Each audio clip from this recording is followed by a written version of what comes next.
ہمیں شاید کسی کو یہ بتانے کی ضرورت نہ ہو کہ یہ کیپٹل ہل ہے جہاں وفاقی قانون سازی کی جاتی ہے، مگر اس 216 سال پرانی عمارت کے باہر کبھی کبھار عوامی تقریبات بھی ہوتی ہیں، جیسے کہ یہ اسلام آن کیپٹل ہل نامی ایک تقریب جس میں امریکہ کے مختلف شہروں سے ہزاروں مسلمان جمعے کی نماز ادا کرنے کے لیے آج یہاں پہنچے ہیں۔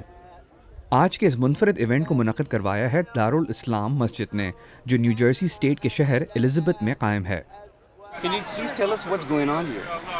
We're having a Jummah prayer, which is the Friday prayer that Muslims attend every Friday. Islam on capital ہل کے آرگنائزرز کا کہنا ہے کہ اس ایونٹ کی ضرورت اس لیے پیش آئی کیونکہ لوگ کہتے ہیں کہ مسلمان بکھرے ہوئے ہیں اور یہ کہ وہ ایک آواز میں بات نہیں کرتے، تو اسی لیے یہ ضروری تھا کہ امریکہ کے مسلمان دنیا کے سامنے کھڑے ہو کر یکجہتی کا اظہار کریں۔ We're doing it for prayer and prayer only. Organisers کے مطابق تقریباً 3500 سے 5000 مسلمانوں نے یہاں نماز ادا کی۔ We respect the United States of America as the homeland. This is our country. New Jersey کے شہر الزبتھ میں واقع دارالاسلام مسجد کے صدر اور آج کے اس ایونٹ کے آرگنائزر حسین عبداللہ نے کہا کہ آج کا دن ایک اہم دن ہے اور کسی کو بھی مسلمان ہونے پر ڈرنا نہیں چاہیے، کیونکہ ہم نے آج یہاں اکٹھا ہو کر یہ ثابت کر دیا ہے کہ امریکی مسلمان برادری محبت کرنے والی برادری ہے جس میں دنیا کے ہر ملک اور ہر نسل سے تعلق رکھنے والے لوگ شامل ہیں۔ اسلام آن کیپٹل ہل میں شرکت کرنے والے لوگوں کا کہنا تھا کہ کیپٹل ہل کے سامنے ہزاروں مسلمان ایک صف میں کھڑے ایک مختلف نظارہ پیش کر رہے ہیں۔ Where are you from? I'm from New Jersey. And you, ma'am?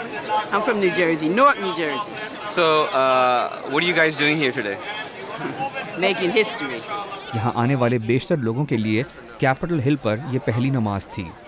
This is the first time that I know of that there has been. ان صاحبہ کا کہنا تھا کہ انہوں نے اس سے پہلے جمعے کی نماز کے لیے کیپٹل ہل پر اس طرح کا اجتماع پہلے کبھی نہیں دیکھا۔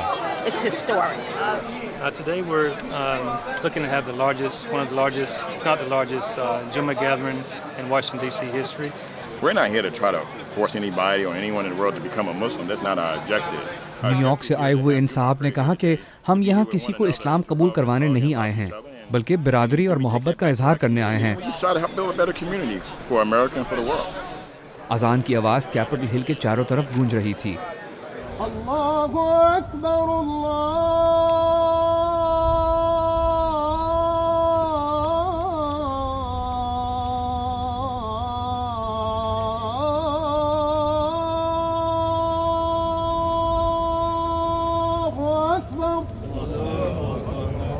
امام عبداللہ نے زیادہ تر ان پہلوؤں پر بات کی جن کی ان کے مطابق آج کل ضرورت ہے، جیسے مسلمانوں کی ذمہ داریاں اور دوسرے مذاہب کے ماننے والوں کے ساتھ مسلمانوں کے بہتر تعلقات۔ all people. He didn't say Muslim, he didn't say Jew or Gentile or Christian, because at the end we are all born people. مگر ان مسلمانوں کی آوازوں کے ساتھ اور دوسری آوازیں بھی سننے میں آ رہی تھیں۔ Who are you playing? You guys are not the religion of peace. کیونکہ یہ امریکہ ہے اور یہاں ہر کسی کو آزادی رائے کی اجازت ہے، اسی لیے کچھ عیسائی برادری کے بنیاد پرست بھی یہاں موجود تھے جو کیپٹل ہل پر مذہبی اجتماعات کی مخالفت کر رہے تھے۔ What happens? You don't have this in Iraq, in Iran, in Afghanistan, in Pakistan, or any of the stands. اس کے جواب پر ایک مسلمان خاتون نے کہا کہ سب کو یہ سمجھنے کی ضرورت ہے کہ خدا ساری انسانیت کے لیے ہے۔ We believe that there's one God. صرف فرق یہ ہے کہ ہر انسان خدا کو الگ الگ ناموں سے پکارتا ہے۔ مگر ناقدین کا یہ کہنا تھا کہ مسلمان مسجد کے بجائے آج کیپٹل ہل پر نماز پڑھنے کیوں آئے ہیں۔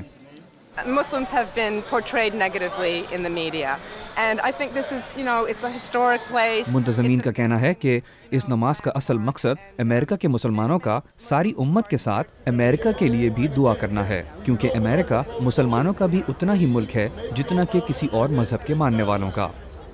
What would be your message to all those millions of Muslims who would be watching you around the world?